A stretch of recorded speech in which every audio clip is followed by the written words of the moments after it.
आज का टॉपिक है विद्युत द्विध्रुव इलेक्ट्रिक डायपोल। तो आज हम लोग विद्युत द्विध्रुव पढ़ेंगे और विद्युत द्विध्रुव आघूर्ण पढ़ेंगे, इलेक्ट्रिक डायपोल मोमेंट, और फिर इसके बाद डायपोल के अक्ष पर विद्युत क्षेत्र की तीव्रता निकालेंगे और डायपोल के निरक्ष पर विद्युत क्षेत्र की तीव्रता निकालेंगे। तो शुरुआत हम लोग डायपोल से करेंगे। डायपोल क्या होता है, तो देखिए ध्यान दीजिए भाई, अगर किसी निकाय में दो बिंदु आवेश हो, दोनों का परिमाण समान हो और दोनों का चिन्ह क्या हो, विपरीत हो, मतलब कि अगर दो बिंदु आवेश हो, एक मान लो माइनस क्यू हो और एक मान लो प्लस क्यू हो, ठीक।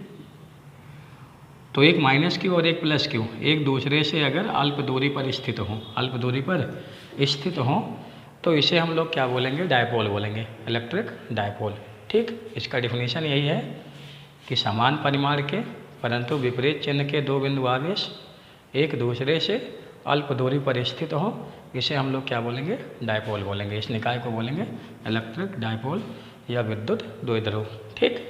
तो देखिए ध्यान दीजिए भाई, इसकी जो अल्प दूरी है, अल्प दूरी को हम लोग दिखाएंगे 2L से, 2L से। चाहे तो हम लोग D से भी लिख सकते हैं, X से भी लिख सकते हैं, वो आपकी मर्जी है। वही किताबों में 2L से दर्शाया गया होता है, तो हम लोग भी 2L से दर्शाएंगे। और वैसे 2L से दर्शाने से हमारा जो आगे का डेरिवेशन है, थोड़ा मतलब कि डेरिवेशन करने में हमें आसानी होगी लिखने में इस दूरी को। और बाकी आप लोग चाहे X, चाहे D, चाहे D बाई मतलब चाहे कुछ भी लिख सकते हो, वो आपकी मर्जी है, ठीक। तो किताबों में ऐसे ही दर्शाया गया होता है, तो हम लोग ऐसे ही दर्शा लेते हैं, 2L से है। तो चलिए भाई ध्यान दीजिए भाई, एक बार फिर से आप लोग सुन लीजिए। कोई पूछे डायपोल क्या होता है, इलेक्ट्रिक डायपोल क्या होता है, तो आप लोग कहोगे अगर समान परिमाण के परंतु विपरीत चिन्ह के दो बिंदु आवेश एक दूसरे से अल्प दूरी पर स्थित होते हैं, तो इस निकाय को हम लोग क्या बोलते हैं, डायपोल बोलते हैं, ठीक। समझ में आ गया भाई। अब इसको लिख लेते हैं। तो देखिए भाई, डायपोल का डेफिनेशन एक बार देख लीजिए। यदि समान परिमाण परंतु विपरीत चिन्ह के दो बिंदु आवेश एक दूसरे से अल्प दूरी पर स्थित होते हैं, तो इसे क्या बोलते हैं, विद्युत द्विध्रुव बोलते हैं। इस निकाय को क्या बोलेंगे, विद्युत द्विध्रुव। देखिए अल्प दूरी यहाँ पर जो लिखा गया है, अल्प दूरी, अल्प दूरी क्यों लिखा गया है, होता क्या है कि जितने भी मॉलिक्यूल होते हैं, सारे के सारे मॉलिक्यूल डायपोल बनाते हैं, सारे के सारे डायपोल सारे के सारे मॉलिक्यूल क्या बनाते हैं, डायपोल बनाते हैं। हाँ, ये अलग बात है, कुछ मॉलिक्यूल ऐसे होते हैं जो बिना बाह्य वैद्युत क्षेत्र के डायपोल बनाते हैं, और कुछ मॉलिक्यूल्स ऐसे होते हैं जो वैद्युत क्षेत्र की उपस्थिति में डायपोल बनाते हैं। जैसे NaCl, जैसे NaCl हो गया, ये बिना वैद्युत क्षेत्र के एक डायपोल बनाएगा। और आपका H2O हो गया, ये भी बिना वैद्युत क्षेत्र के डायपोल बनाएगा। मतलब NaCl हो गया, H2O हो गया, ये जो अणु है ये डायपोल बनाएंगे बिना किसी बाह्य वैद्युत क्षेत्र के। लेकिन आपका कार्बन डाइऑक्साइड हो गया, CH4 हो गया, मतलब CO2 हो गया, CH4 हो गया, ये दोनों जो मॉलिक्यूल हैं बाह्य वैद्युत क्षेत्र के अनुपस्थिति में डायपोल नहीं बनाएंगे। उसका रीजन ये है, इसका पॉजिटिव और नेगेटिव चार्ज एक ही पॉइंट पे होता है, इसका पॉजिटिव और नेगेटिव चार्ज एक ही पॉइंट पे होता है, इसीलिए यह कोई डायपोल नहीं बनाएगा, यह कोई डायपोल नहीं बनाएगा। तो देखिए ध्यान दीजिए, हमें ये जान लेना है कि जो कुछ मॉलिक्यूल ऐसे होते हैं जो बिना बाह्य वैद्युत क्षेत्र के ही डायपोल बनाते हैं, जैसे NaCl हो गया, H2O हो गया, और कुछ मॉलिक्यूल ऐसे होते हैं जो बाह्य वैद्युत क्षेत्र की उपस्थिति में डायपोल बनाते हैं। जैसे मतलब कार्बन डाइऑक्साइड हो गया और CH4 हो गया, ये जब तक बाह्य वैद्युत क्षेत्र में नहीं रखा जाएगा, किसी बाह्य वैद्युत क्षेत्र में नहीं रखा जाएगा, तब तक ये डायपोल नहीं बनाएगा। इसका जो पॉजिटिव और नेगेटिव चार्ज होता है, दोनों का जो पॉजिटिव और नेगेटिव चार्ज होता है वो एक ही पॉइंट पे होता है, इसीलिए यह कोई डायपोल नहीं बनाते हैं। लेकिन जब इन्हें बाह्य वैद्युत क्षेत्र में रखा जाएगा, जैसे मान लो कि ये कोई वैद्युत क्षेत्र है, तो जब इन्हें किसी बाह्य वैद्युत क्षेत्र में रखा जाएगा तो पॉजिटिव चार्ज पर बल इधर लगेगा और नेगेटिव चार्ज पे बल इधर लगेगा। पहले ही बताया जा चुका है कि वैद्युत क्षेत्र में धन आवेश पे लगने वाले बल का जो दिशा होता है वो वैद्युत क्षेत्र के दिशा में होता है, और ऋण आवेश पर लगने वाले बल का जो दिशा होता है वो वैद्युत क्षेत्र के विपरीत दिशा में होता है, इधर होता है। नेगेटिव चार्ज पर बल इधर लगेगा, तो दोनों पर जो लगने वाला बल है परस्पर विपरीत दिशा में है, मतलब इस पर इधर लगेगा, इस पर इधर लगेगा। तो इसी बल के विपरीत होने की वजह से दोनों के बीच में थोड़ा सा क्या आ जाएगा, गैपिंग आ जाएगा। प्लस और माइनस के बीच क्या आ जाएगा, गैपिंग आ जाएगा। अब ये डायपोल बनाएंगे, मतलब कार्बन डाइऑक्साइड और CH4 जो होगा, अब ये डायपोल बनाएंगे, ठीक। लेकिन अगर वैद्युत क्षेत्र नहीं होगा तो ये डायपोल नहीं बनाएंगे, ठीक भाई। अब देखिए अगला टॉपिक क्या है, डायपोल मोमेंट। डायपोल मोमेंट, वैद्युत द्विध्रुव आघूर्ण मोमेंट। अब देखिए इलेक्ट्रिक डायपोल मोमेंट क्या होता है।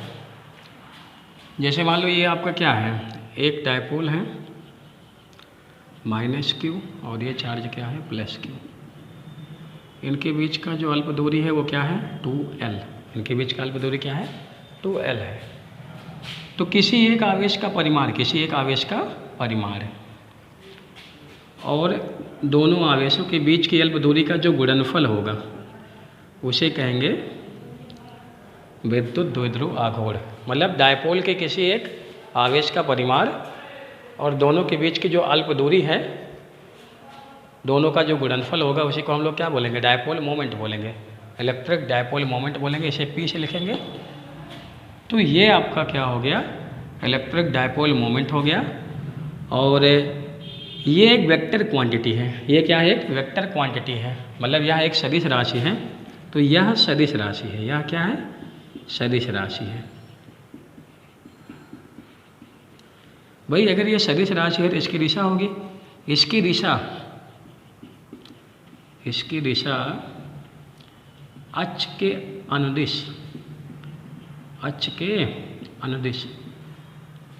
-Q से +Q की ओर होगा, -Q से +Q की ओर होगा, ठीक।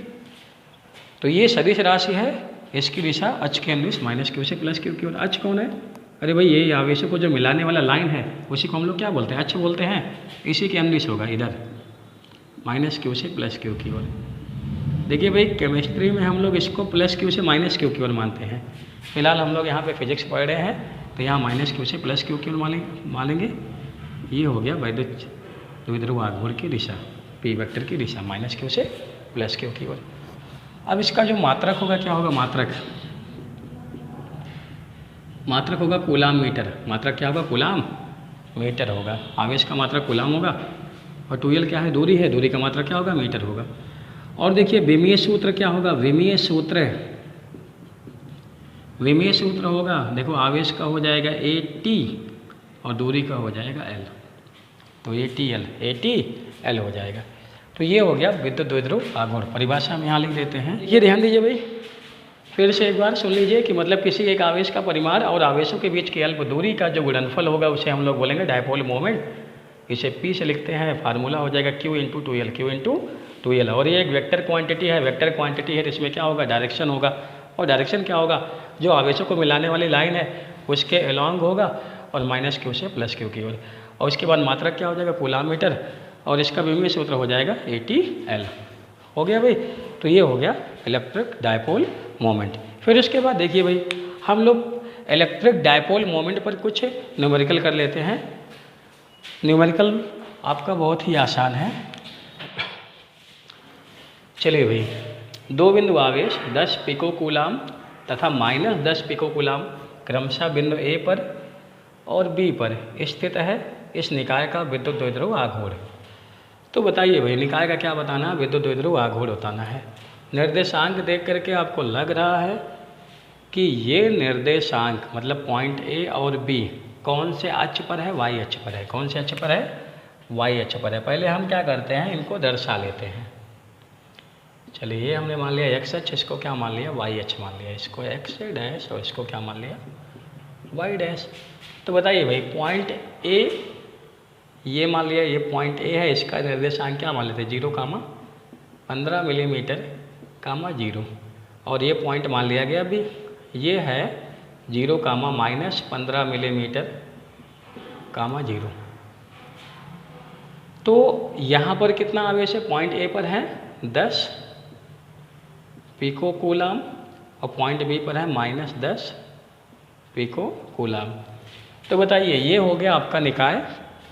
इस निकाय का क्या बताना है, डायपोल मोमेंट बताना है।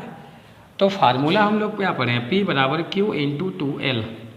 तो P बराबर क्या हो जाएगा, Q कितना है 10, पिको मतलब 10 की घात -12 हो जाएगा। और ये दूरी कितना है 15 मिलीमीटर, और 15 मिलीमीटर कितना हो जाएगा 30 मिलीमीटर। और इसको मीटर में चेंज करेंगे, 10 की घात -3 से गुणा करेंगे तो ये हो जाएगा आपका 3 × 10 की घात -12 और ये 10 की घात +1 और ये -3 और यहाँ 30 वाला 10 ये +1 हो जाएगा, मात्रक हो जाएगा कूलाम मीटर।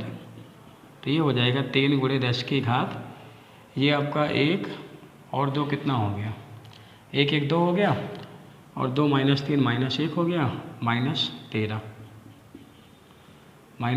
Coulomb metre. तो ये हो गया आपका इस निकाय के डायपोल मोमेंट का परिमाण। और डायरेक्शन की बात किया जाए दिशा की, तो -q से +q की ओर, मतलब दिशा की बात किया जाए -q से +q की ओर, मतलब j कैप। दिशा होगा YH के अंदिश ऊपर की ओर, तो j कैप दिशा क्या होगा j कैप, या लिख सकते हो YH के अंदिश धन YH के अनुदिश। ठीक, और देखो भाई और कैसे सवाल पूछे जाएंगे।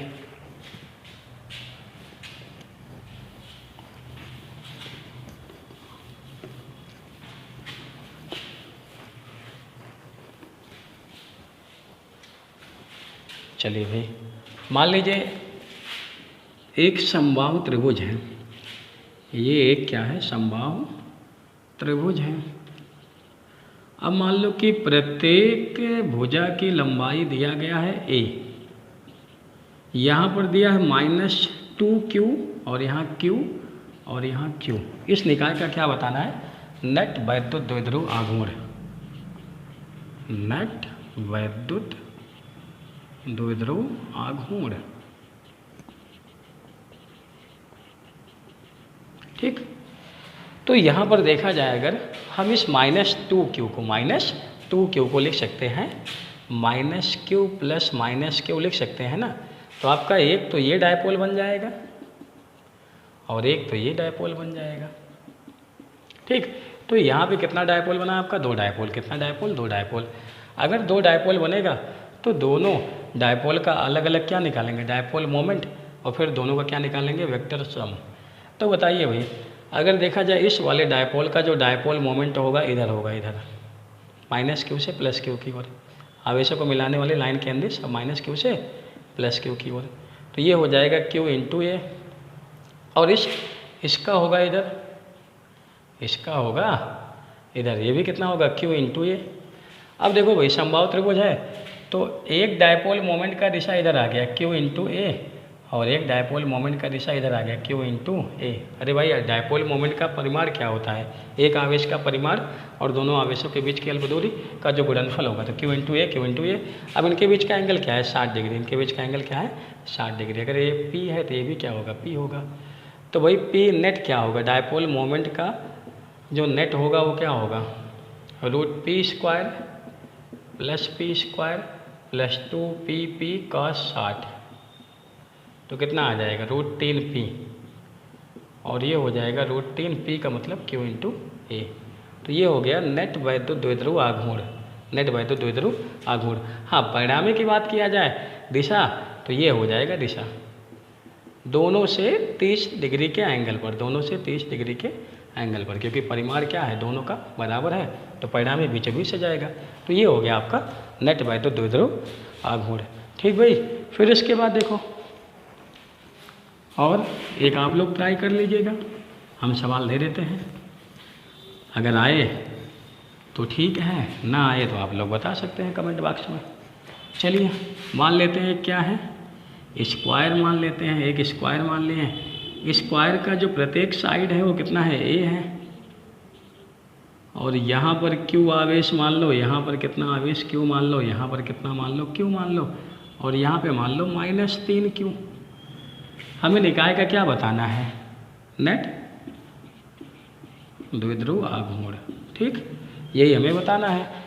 आप लोग स्क्रीन शॉर्ट लेकर के इस सवाल को नोट कर लीजिए और सवाल को लगाइएगा। सवाल लग जाए तो ठीक है, ना लगे तो आप लोग कमेंट बॉक्स में बता सकते हैं। चलिए भाई आगे देखा जाए, डायपोल के कारण वैद्युत क्षेत्र की तीव्रता। हम लोग डायपोल की वजह से क्या निकालेंगे, वैद्युत क्षेत्र की तीव्रता निकालेंगे। देखो ध्यान दो, डायपोल का जो नेट आवेश होता है वो शून्य होता है। डायपोल का जो नेट आवेश होता है वो क्या होता है, शून्य होता है। लेकिन वैद्युत क्षेत्र शून्य नहीं होता है, डायपोल की वजह से वैद्युत क्षेत्र शून्य नहीं होता है। अच्छा, आप लोग के मन में सवाल आएगा, अगर भाई डायपोल की वजह से वैद्युत क्षेत्र शून्य नहीं होता है तो जैसे जो NaCl होता है, H2O होता है, वो सारे के सारे जो उसके मॉलिक्यूल होते हैं डायपोल बनाते हैं, उनका जो डायपोल का नेट वैद्युत क्षेत्र होता है वो होना चाहिए। तो देखिए उनका नेट वैद्युत क्षेत्र इसलिए नहीं होता है क्योंकि कोई मॉलिक्यूल अगर आपका ऊपर की ओर डायपोल बनाएगा, मतलब उसका जो डायपोल मोमेंट होगा ऊपर की ओर होगा, तो किसी मॉलिक्यूल का डायपोल मोमेंट नीचे की ओर होगा, किसी का राइट होगा तो किसी का लेफ्ट होगा। तो प्रत्येक मॉलिक्यूल का जो डायपोल मोमेंट होता है दूसरे मॉलिक्यूल के डायपोल मोमेंट से क्या हो जाएगा, कैंसिल हो जाएगा। इसीलिए आपका जो नमक होता है या फिर पानी होता है वो वैद्युत क्षेत्र उत्पन्न नहीं करते हैं, वैद्युत क्षेत्र उत्पन्न नहीं करते हैं। लेकिन हाँ, अगर एक अकेला डायपोल होगा तो वो क्या करेगा, वैद्युत क्षेत्र उत्पन्न करेगा। तो आइए हम लोग डायपोल के वजह से वैद्युत क्षेत्र का मान निकालेंगे, और सबसे पहले निकालेंगे उसके अक्ष पर और फिर निकालेंगे उसके निरक्ष पर। तो चलिए भाई ध्यान दीजिए, हम लोग का अगला टॉपिक है वैद्युत द्विध्रुव के कारण वैद्युत क्षेत्र की तीव्रता। वैद्युत क्षेत्र की तीव्रता, और इसमें जो पहला पॉइंट है अक्षीय स्थिति में, मतलब डायपोल के अक्ष पर। तो हमें क्या मान लेना है, एक डायपोल मान लेना है। चलिए मान लेते हैं कि ये डायपोल है, -q और +q आवेश से मिलके बना हुआ है। इनके बीच की जो अल्प दूरी है उसे 2l मान लेते हैं। इनके बीच की अल्प दूरी क्या मान लेते हैं, 2l मान लेते हैं। और मान लेते हैं कि डायपोल कहाँ, निर्वात या वाय में। डायपोल कहाँ, निर्वात या वाय में रखा हुआ है। अब ये हो गया इसका अक्ष। अक्ष पर यहाँ पर एक बिंदु P मान लिया गया। अक्ष पर एक बिंदु क्या मान लिया गया, P मान लिया गया। और इस बिंदु P की जो दूरी है डायपोल से कितनी है, r है। कितना दूरी मान लें, r है। अच्छा हाँ भाई, जो दूरी मानेंगे कहाँ से मानेंगे, -q से कि +q से। तो ना तो -q से ना तो +q से, बल्कि हम लोग क्या मानेंगे, कहाँ से मानेंगे, इसके मध्य बिंदु से, डायपोल के मध्य बिंदु से। ये है डायपोल का मध्य बिंदु O, और यहाँ से दूरी ली गई है, और ये दूरी कितना है, r। ये दूरी कितना है, r है। तो हमें पॉइंट P पर क्या निकालना है, वैद्युत क्षेत्र की तीव्रता निकालनी है। तो -q का वैद्युत क्षेत्र यहाँ निकालेंगे, +q का वैद्युत क्षेत्र यहाँ निकालेंगे, फिर दोनों को क्या करेंगे, मतलब सदिश योग निकालेंगे। दोनों का क्या निकालेंगे, सदिश योग। दोनों का हम लोग क्या निकालेंगे, सदिश योग निकालेंगे, क्योंकि वैद्युत क्षेत्र आपका वेक्टर क्वांटिटी है, तो यहाँ पर डायरेक्शन ध्यान देना पड़ेगा। तो चलिए भाई, -q के कारण P पर वैद्युत क्षेत्र की तीव्रता। चलिए मान लेता हूँ -q के कारण जो वैद्युत क्षेत्र की तीव्रता है वो E1 है। तो E1 हो जाएगा 1/4πε0 और q भाई। अच्छा हाँ, दूरी क्या है, -q से दूरी कितनी होगी भाई, ये दूरी कितनी होगी -q से। अच्छा यहाँ से दूरी कितनी है, यहाँ तक की r है, तो ये दूरी कितनी है, l। ये दूरी कितनी है, l। अरे भाई ये मध्य बिंदु है ना, तो टोटल दूरी अगर 2l है तो ये दूरी कितनी है, l, और ये दूरी भी कितनी है, l। तो ये आपका l जुड़ गया r में, तो कितना हो गया, r + l। और यहाँ से कितना होगा, r - l। तो यहाँ से आपका देखो, -q के कारण पॉइंट P पर जो वैद्युत क्षेत्र होगा वो होगा 1/4πε0 q/r²। पॉइंट चार्ज के वजह से वैद्युत क्षेत्र q/r², यही तो होता है। तो r कितना है, r + l का होल स्क्वायर हो जाएगा। अच्छा दिशा क्या होगा, तो हमने बताया था -q के वैद्युत क्षेत्र का दिशा आवेश की ओर होता है, आवेश की ओर होता है। और वैसे भी यहाँ पर धन आवेश रखोगे तो इसको क्या करेगा, अपनी ओर अट्रैक्ट करेगा, दिशा इधर ही तो होगा। ये हो गया वैद्युत क्षेत्र E1 का दिशा। ऐसे प्लस क्यू के कारण, प्लस क्यू के कारण P पर वैद्युत क्षेत्र की तीव्रता E2 बराबर क्या हो जाएगा, 1/4 पाई एफ साइलेंट 0। अच्छा माइनस प्लस क्यू से दूरी कितनी है, R माइनस एल का होल स्क्वायर। इसे इक्वेशन फर्स्ट मान लो, इसे इक्वेशन क्या मान लो, सेकंड मान लो। अब बताओ भाई कौन ज़्यादा है, E1 ज़्यादा है कि E2। पहले दिशा देख लो, पहले E2 का दिशा देख लो। यहाँ पे E2 का दिशा प्लस क्यू के कारण जो वैद्युत क्षेत्र होगा उसकी दिशा इधर होगी, इधर। अच्छा E1 ज़्यादा है कि E2, E1 ज़्यादा है कि E2 ज़्यादा है, तो E2 आपका ज़्यादा होगा क्योंकि प्लस क्यू से पॉइंट P की दूरी क्या है, कम है। अरे E और R में कैसा संबंध होता है, व्युत्क्रमानुपाती का संबंध ना, तो E2 क्या होगा, ज़्यादा होगा क्योंकि प्लस क्यू से पॉइंट P की दूरी क्या है, कम है, तो E2 आपका ज़्यादा है। तो E2 और E1 परस्पर विपरीत दिशा में है, परस्पर विपरीत दिशा में है। तो जो नेट वैद्युत क्षेत्र की तीव्रता आएगी P पर नेट वैद्युत क्षेत्र की तीव्रता वो हो जाएगा E नेट बराबर हो जाएगा E2 minus E1, E2 minus E1। अब बताइए E2 और E1 में दोनों में क्या कॉमन है, Q/4 पाई एफ साइलेंट 0 कॉमन है।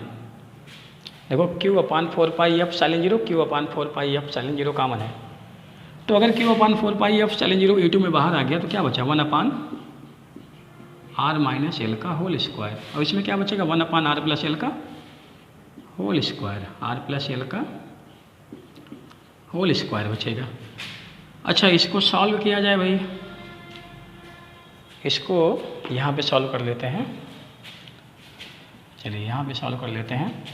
तो E नेट बराबर क्या हो जाएगा, देखिए Q/4 पाई एफ साइलेंट 0 और ये तिरछा गुणा करेगा तो हो जाएगा R प्लस एल का whole square, R minus L का होल स्क्वायर। और नीचे क्या हो जाएगा, एक ब्रैकेट में A माइनस बी, एक ब्रैकेट में A प्लस बी, तो क्या होता है A square minus B square, गुणा करेगा तो हो जाएगा R square minus L square. और इसका भी होल स्क्वायर है, इसका भी होल स्क्वायर है, तो इसका क्या हो जाएगा, होल स्क्वायर। तो ये आपका हो जाएगा Q/4 पाई एफ साइलेंट 0 और ये A प्लस बी के होल स्क्वायर में से A माइनस बी का होल स्क्वायर जाता है तो क्या आता है, 4AB। तो यहाँ पर क्या आ जाएगा 4RL और ये हो जाएगा R square minus L square का होल स्क्वायर। अब यहाँ हम लिख सकते हैं 1/4 पाई एफ साइलेंट 0 और यहाँ लिख लेते हैं Q इंटू 2L अपने सुविधा के लिए, क्योंकि हम लोग जानते हैं Q इंटू 2L क्या होता है, P होता है। तो अगर मैंने Q इंटू 2L लिख दिया क्या बचा, 2 बचा और क्या बचा, R बचा यहाँ पे। और ये क्या हो जाएगा R square minus L square का होल स्क्वायर। ये क्या हो गया भाई, 1/4 पाई एफ साइलेंट 0 और ये हो गया 2PR/R square minus L square. फिर देखो भाई ध्यान दो, हमने कहा था जो R है, R के कंपेयर में L काफ़ी छोटा है, अल्प दूरी। भाई अल्प दूरी मैंने बताया था ना, आवेशों के बीच की दूरी क्या होती है, अल्प होती है। आवेशों के बीच की दूरी क्या होती है, अल्प होती है। तो R के कंपेयर में L काफ़ी छोटा है तो L स्क्वायर और छोटा होगा R स्क्वायर के कंपेयर में। तो हम लोग यहाँ लिख सकते हैं कि जो L है बहुत छोटा है R से, इसलिए L स्क्वायर और छोटा होगा R स्क्वायर से। अतः L स्क्वायर को क्या मान लें, R स्क्वायर के सापेक्ष नगण्य मान लें। तो अगर L स्क्वायर को हम लोग क्या मान लेंगे, यहाँ पर होल स्क्वायर है, अगर हम लोग L स्क्वायर को 0 मान लेंगे तो बचेगा R स्क्वायर और इसका होल स्क्वायर, तो हो जाएगा R की पावर 4, R की पावर और एक R से एक R कैंसिल होगा, नीचे बचेगा R क्यूब। तो फाइनली जो E नेट आया, E नेट वो आ गया 1/4 pi epsilon 0 2P/R cube, 2P/R cube आया। ठीक, तो ये आपका हो गया डायपोल के अक्ष पर पॉइंट P पर वैद्युत क्षेत्र की तीव्रता, डायपोल के अक्ष पर पॉइंट P पर वैद्युत क्षेत्र की तीव्रता। अच्छा दिशा की बात किया जाए तो दिशा किधर आएगा, E2 की ओर आएगा, क्योंकि E2 ज़्यादा है, E2 क्या है, ज़्यादा है, तो दिशा आएगा E2 की ओर। E2 की ओर कह सकते हैं, या तो कह सकते हैं माइनस क्यू से प्लस क्यू की ओर, माइनस क्यू से प्लस क्यू की ओर। दिशा क्या हो जाएगा, माइनस क्यू से प्लस क्यू की ओर, प्लस क्यू की ओर हो जाएगा, ठीक। और अगर हम लोग इसको वेक्टर फॉर्म में लिखना चाहें, अगर हम लोग इसको वेक्टर फॉर्म में लिखना चाहें तो यहाँ पर जो है देखिए, अगर इसको वेक्टर फॉर्म में लिखना चाहें, चलिए भाई इसको मिटा लेते हैं, जगह नहीं है। आप लोग इसको स्क्रीनशॉट पूरा ले लीजिएगा, और स्क्रीनशॉट पूरा लेने के बाद आप लोग इसको अच्छे से नोट कर लीजिएगा, क्योंकि ये एग्ज़ाम में बहुत बार पूछा गया है और आगे भी पूछा जाएगा, इसलिए आप लोग इसको ढंग से नोट कर लीजिएगा और अच्छे से तैयार कीजिएगा। तो चलिए भाई ध्यान दीजिए, अगर हम लोग इसका वेक्टर फॉर्म लिखें,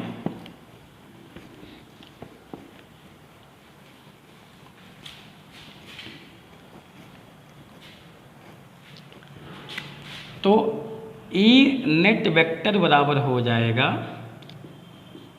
1/4 पाई एप्सिलॉन 0 2p/r³ और यहाँ वेक्टर लगा दो। मतलब जो p का दिशा है, जो डायपोल मोमेंट का दिशा है, वही किसका दिशा है, वैद्युत क्षेत्र का दिशा है, क्योंकि डायपोल मोमेंट का दिशा माइनस क्यू से प्लस क्यू की ओर, और ई का दिशा भी माइनस क्यू से प्लस क्यू की ओर। तो यहाँ वेक्टर लगाओगे तो यहाँ वेक्टर लगा दोगे। यहाँ हमें दिखाई दे रहा है पी का दिशा और ई का दिशा क्या होगा, समान होगा। तो ये हो गया डायपोल के अक्ष पर वैद्युत क्षेत्र की तीव्रता का फार्मूला, ठीक भाई। अब देखो डायपोल के निरक्ष पर, डायपोल के निरक्ष पर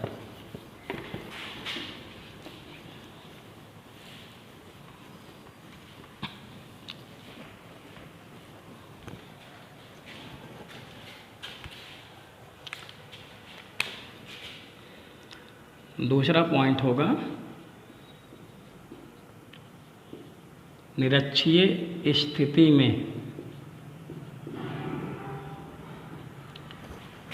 तो देखिए भाई निरक्ष क्या होता है, ये माइनस क्यू आवेश और ये प्लस क्यू आवेश, और इसके बीच की अल्प दूरी ये क्या है 2l। तो ये डायपोल हो गया, ये मान लो निर्वात या वायु में रखा हुआ है। निरक्ष का मतलब होता है इसके अक्ष से होकर जाने वाला, मतलब अक्ष के मध्य बिंदु से होकर जाने वाला, अक्ष के मध्य बिंदु से होकर जाने वाला, अक्ष के लंबवत, ये आपका होगा निरक्ष। ये क्या होगा, निरक्ष। तो इस पर कोई पॉइंट P है, यहाँ पर मैंने पॉइंट P मान लिया, और मध्य बिंदु O है, यहाँ से r दूरी पर एक बिंदु P मान लिया। यहाँ पर निकालना है वैद्युत क्षेत्र की तीव्रता, यहाँ पर क्या निकालना, वैद्युत क्षेत्र की तीव्रता निकालना डायपोल के कारण। तो देखो भाई ध्यान दो, ये मिला देते हैं माइनस क्यू और प्लस क्यू को पॉइंट P से मिला देते हैं। अच्छा ये दूरी कितनी है L, और ये दूरी कितनी L, तो ये दूरी कितना हो जाएगा √r² प्लस L², और ये दूरी भी होगा √r² प्लस L²। अब फिर वही काम है, माइनस क्यू का वैद्युत क्षेत्र पॉइंट P पे निकाल लें, प्लस क्यू का वैद्युत क्षेत्र पॉइंट P पे निकाल लें, और दोनों का वेक्टर सम निकाल लेंगे। तो माइनस क्यू के कारण P पर वैद्युत क्षेत्र की तीव्रता E1 बराबर हो जाएगा 1/4 पाई एप्सिलॉन 0 Q। अच्छा R कितना है, √r² प्लस L², इसका स्क्वायर करेंगे रूट हट जाएगा, r² प्लस L²।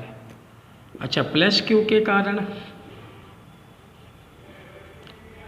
P पर वैद्युत क्षेत्र की तीव्रता ये हो जाएगा आपका 1/4 pi epsilon 0 Q by root में क्या है r² प्लस L², तो रूट हट जाएगा, अगर स्क्वायर लगाएंगे तो हो जाएगा r² प्लस L²। अच्छा बताओ भाई दिशा देख लेते हैं, माइनस क्यू मतलब नेगेटिव चार्ज का वैद्युत क्षेत्र उसकी ओर होता है, आवेश की ओर, इधर होगा E1, और प्लस क्यू का आवेश से दूर E2 होगा, इधर E2 होगा इधर।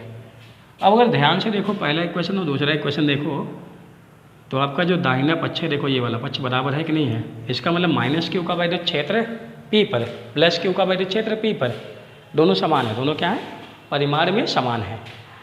दिशा अलग अलग है, परिमाण में क्या है, समान है। तो हम कह सकते हैं समीकरण 1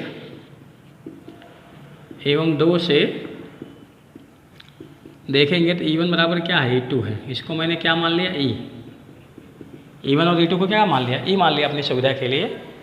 अच्छा मान लेते हैं ये एंगल अगर थीटा है तो ये एंगल कितना होगा, 2 थीटा, क्योंकि ये एंगल भी थीटा होगा ना। अरे भाई अगर ये एंगल थीटा है तो ये एंगल क्या है, थीटा है, बराबर। कोण के सामने की भुजा की लंबाई क्या होती है, बराबर होती है। और वैसे भी देखो ये वाला त्रिभुज और ये वाला त्रिभुज आपका सर्वांगसम है कि नहीं है। अगर ये वाला एंगल थीटा है तो ये वाला एंगल क्या होगा, थीटा होगा। तो ये वाला एंगल क्या होगा, 2 थीटा होगा, बहिष कोण है। तो चलिए बताओ भाई, अगर हम लोग E1 और E2 का देख रहे परिमाण समान है और इनके बीच का एंगल क्या है, 2 थीटा, तो जो E नेट आएगा पॉइंट P पर, जो E नेट आएगा वो आएगा E1 का स्क्वायर मतलब E का स्क्वायर, E2 का स्क्वायर E का स्क्वायर, 2E1 E2 मतलब 2EE cos 2 थीटा। तो देखो यहाँ से अगर देखा जाए E स्क्वायर कॉमन है तो बाहर आएगा E हो जाएगा। अरे भाई रूट के बाहर आएगा तो स्क्वायर हट जाएगा ना। और देखो यहाँ से क्या बचा, यहाँ बचा 1, यहाँ बचा 1, तो 1 1 क्या हो गया, 2 हो गया। तो ये 2 हो गया और ये आपका 2 यहाँ पे 2 cos 2 थीटा।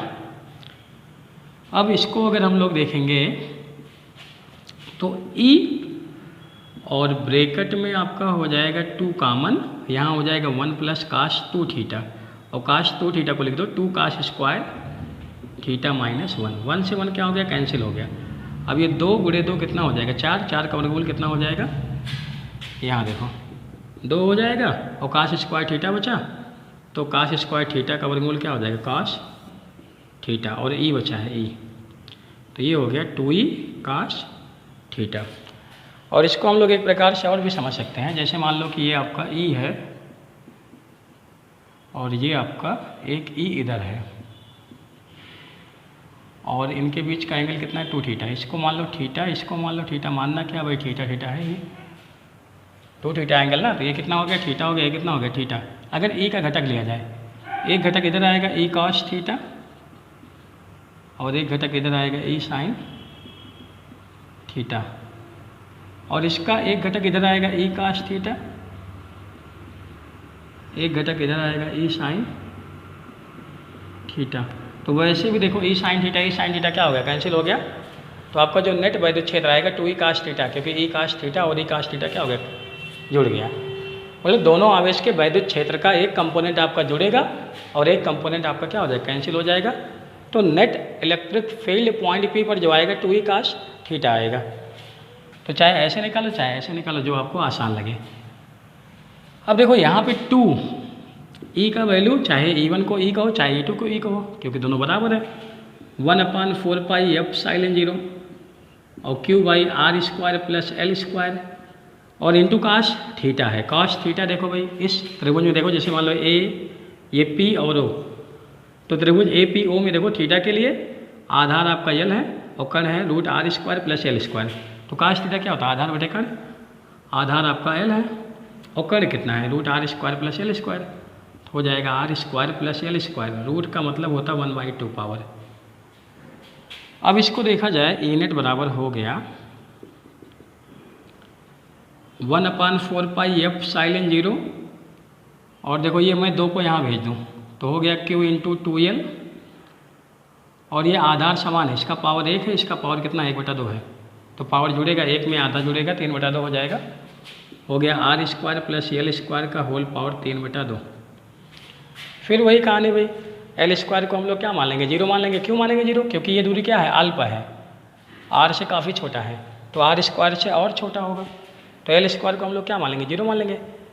तो यहाँ से जो E नेट बराबर हम लोग लिखेंगे, E नेट बराबर वो आपका हो जाएगा 1/4 पाई एफ साइलेंट 0 और ये Q इंटू 2L क्या हो जाएगा P, और यहाँ से एल स्क्वायर को मान लो 0 तो बचा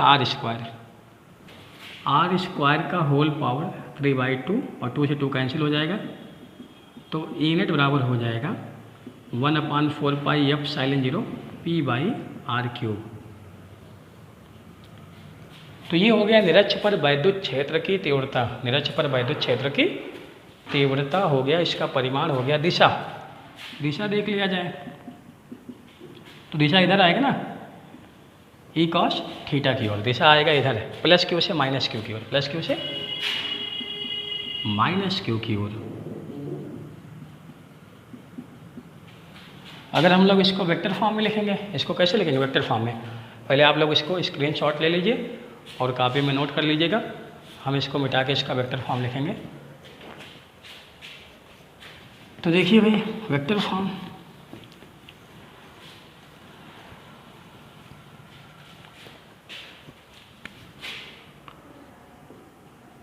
ई net vector 1/4 pi epsilon 0 P by R cube. यहाँ पे वेक्टर लगाए तो यहाँ भी वेक्टर लगाऊंगा, लेकिन यहाँ माइनस लगा दूंगा।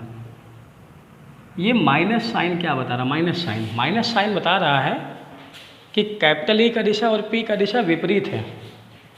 अरे भाई पी का दिशा इधर है माइनस क्यू से प्लस क्यू की ओर, और ई का दिशा इधर है प्लस क्यू से माइनस क्यू की ओर, प्लस क्यू से माइनस क्यू की ओर। तो माइनस साइन क्या बता रहा है, माइनस साइन बता रहा है कि डायपोल मोमेंट और इलेक्ट्रिक फील्ड दोनों का डायरेक्शन क्या है, अपोजिट है।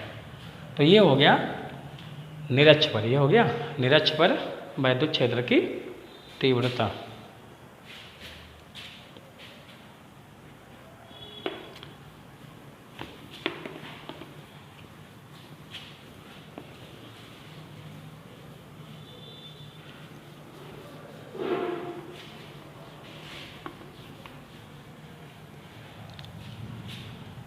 अब देखो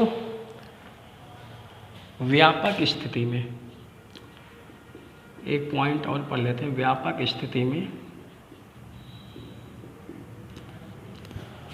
जैसे मान लो ये डायपोल है माइनस क्यू, ये हो गया प्लस क्यू, और ये मध्य बिंदु ओ हो गया। ये दूरी क्या है 2L है।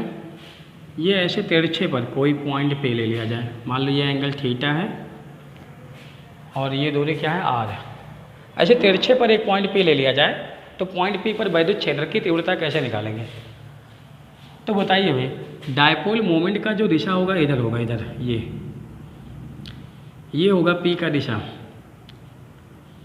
इसके जो पी का दिशा होगा ये होगा ना। तो पी को हम लोग क्या करेंगे, दो घटक में बांट लेंगे।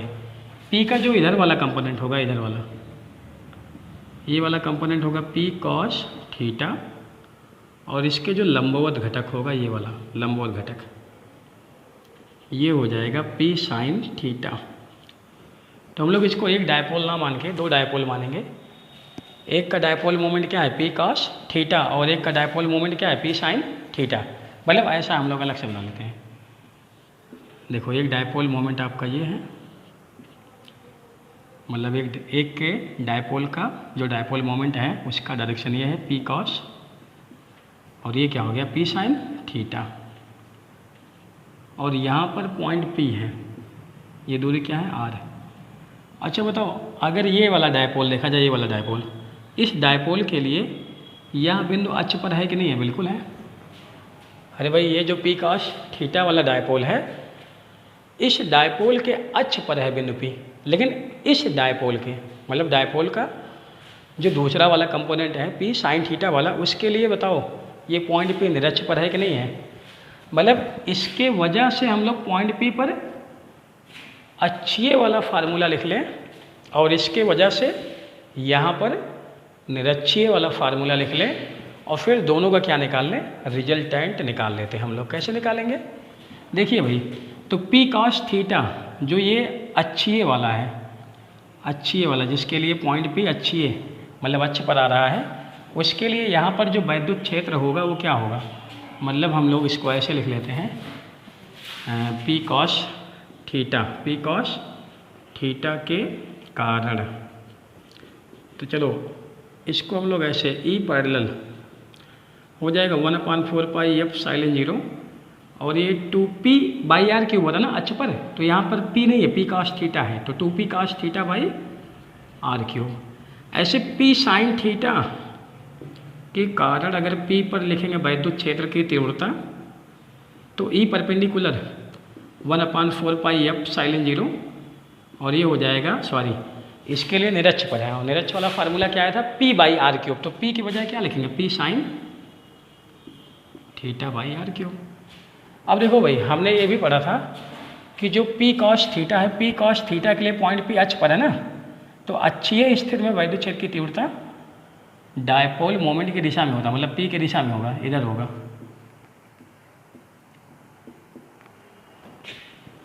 भाई अक्षीय स्थिति में कैपिटल ई का दिशा आया था पी की दिशा में, पी की दिशा में, तो पी का दिशा अगर इधर है तो वैद्युत क्षेत्र का दिशा होगा इधर, और निरक्षीय स्थिति में जो ई का दिशा आया था वो पी के विपरीत आया था, मतलब इसका वैद्युत क्षेत्र इसके विपरीत होगा, इधर होगा। तो भाई फिर से ये दोनों लंबवत हैं कि नहीं है? लंबवत हैं। तो जब लंबवत हैं तो हम लोग क्या कहेंगे, जो ये ई पैरेलल और ये परपेंडिकुलर वाला है, दोनों क्या है? एक दूसरे के लंबवत हैं। तो जब हम लोग क्या निकालेंगे? ई नेट निकालेंगे। ई नेट तो आपका हो जाएगा रूट पैरेलल का स्क्वायर ई परपेंडिकुलर स्क्वायर। जब इसको सॉल्व करेंगे, इसका वैल्यू रख करके सॉल्व करेंगे, इतना आप लोग कर सकते हो। तो 1/4 pi F sine 0 p/r³ root में आएगा 1 + 3 cos स्क्वायर थीटा। ये आएगा आपका फार्मूला। ठीक, ये आएगा फार्मूला। भाई ध्यान देना, आपको करना क्या है, मतलब 1/4 पाई एफ साइन 0 p/r³ क्या है? कॉमन है। और आपका इसमें क्या बचेगा? 2 cos थीटा, इसमें क्या बचेगा? Sine theta. दोनों का स्क्वायर करना, और एक cos स्क्वायर थीटा को, एक है cos स्क्वायर थीटा को, मतलब जो है साइन स्क्वायर थीटा के साथ क्या हो जाएगा? 1 हो जाएगा। उतना सॉल्व कर लोगे, ठीक है। नहीं सॉल्व हो पाएगा तो आप लोग बता सकते हैं। चलिए भाई, अच्छा ये तो हो गया ई नेट। इसका डायरेक्शन क्या होगा? डायरेक्शन निकाल लेते हैं। मान लो कि ये है ई नेट, तो ये जो आपका ई नेट है, ई नेट मान लो ये एंगल बना रहा है अल्फ़ा है, अल्फ़ा इससे बना लो, मान लो इससे अल्फ़ा एंगल बना रहा है, जो आर है, आर से कितना एंगल बना रहा है? अल्फ़ा एंगल बना रहा है। तो tan अल्फ़ा बराबर क्या हो जाएगा? tan अल्फ़ा बराबर जिसके साथ एंगल बनाए वो नीचे होगा, और जिसके साथ एंगल नहीं बनाए वो कहाँ होगा? ऊपर होगा। तो ये परपेंडिकुलर भाई क्या होगा? ये पैरेलल। अरे ये सब आपको क्लास 11 में बताया जाता है, जब वेक्टर को जोड़ना, वेक्टर को घटाना सिखाया जाता है, तो क्लास 11 में आपको ये सब बताया जाता है। ठीक, तो ये आपका क्या हो गया? व्यापक स्थिति में पॉइंट पी पर वैद्युत क्षेत्र की तीव्रता का फार्मूला। वैसे आपको ध्यान देना है कि मतलब है आपके सिलेबस में, यूपी बोर्ड के सिलेबस में केवल आपको अक्षीय स्थिति वाला और निरक्षीय स्थिति वाला तैयार करना है।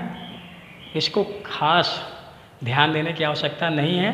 अगर आपको समझ में आ गया हो, आप इसको नोट कर लेते हैं तो अच्छी बात है, और अगर नहीं भी नोट करते हैं तो भी कोई दिक्कत नहीं है। लेकिन हाँ, अक्षीय स्थिति और निरक्षीय स्थिति का जो फार्मूला बताया गया है, वो फार्मूला आपको डेरिवेशन के साथ एकदम ढंग से याद होना चाहिए। अगर कोई भी प्रॉब्लम आपको होती है तो आप लोग कमेंट बॉक्स में कमेंट करके बताइए कि कहाँ पे प्रॉब्लम है, क्या आपको समझ में नहीं आ रहा है। ठीक, फिर इसके बाद ध्यान दो भाई, अगर हम लोग चाहें ये जो फार्मूला, ये फार्मूला आया है आपका, ई नेट आया है, अगर हम लोग अक्षीय स्थिति की बात करेंगे, अक्षीय स्थिति की, तो अक्षीय स्थिति का मतलब ये आपका थीटा कितना हो जाएगा? 0। मतलब यहाँ पर पॉइंट पी होगा ना, तो आपका थीटा घटेगा, थीटा कितना हो जाएगा? 0 हो जाएगा। थीटा का मान रखोगे 0, तो cos 0 का मान कितना होगा? 1 होगा। और ये 1 और 3 कितना हो जाएगा? 4 हो जाएगा। तो 4 का वर्गमूल कितना हो जाएगा? 2। तो देखो 2p/r³, 2p/, और निरक्ष के लिए थीटा कितना हो जाएगा? 90 हो जाएगा। निरक्ष के लिए थीटा कितना हो जाएगा? तो यहाँ पर थीटा का मान रखोगे 90, तो cos 90 का मान क्या होता है? 0। तो ये हो जाएगा केवल 1। तो 1 का वर्गमूल 1, और 1 से मल्टीप्लाई करेगा p में, तो p ही रहेगा, तो p/r³। तो मतलब इस फार्मूले से अक्षीय वाला भी प्राप्त कर सकते हैं और निरक्षीय वाला भी प्राप्त कर सकते हैं, और किसी एंगल पर भी हम लोग प्राप्त कर सकते हैं। अब ध्यान देना भाई कि मतलब आपको अक्षीय स्थिति और निरक्षीय स्थिति दोनों ही डेरिवेशन ढंग से आपको समझ में आना चाहिए और ढंग से आपको तैयार होना चाहिए, क्योंकि ये बोर्ड के लिए बहुत ही इम्पॉर्टेंट टॉपिक है। ठीक, तो बस आज का लेक्चर यहीं तक। इसके आगे हम लोग इसका न्यूमेरिकल करेंगे अगले लेक्चर में।